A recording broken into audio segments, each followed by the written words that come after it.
When I was in eighth grade, I remember seeing this image in a textbook.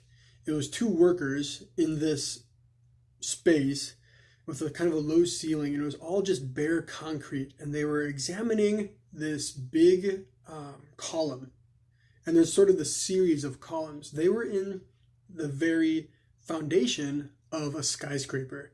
And the picture struck me because when I look at these super tall buildings, I never think of square one.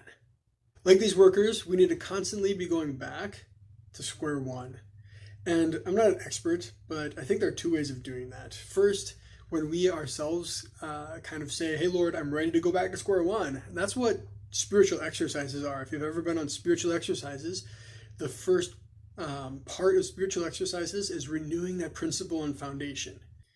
The other way, which experience has shown me is very effective, is when God leads us on a journey back to square one. And he does that by kind of taking away our securities. And sometimes it feels like everything that we thought we had in hand is now out of hand and everything's going out of control. And sometimes it's just a perceived loss of control. Like it feels like everything's falling apart. Sometimes everything actually does just fall apart. And maybe you're feeling like that now. So I just want to say that that's okay, because we need to go back to square one.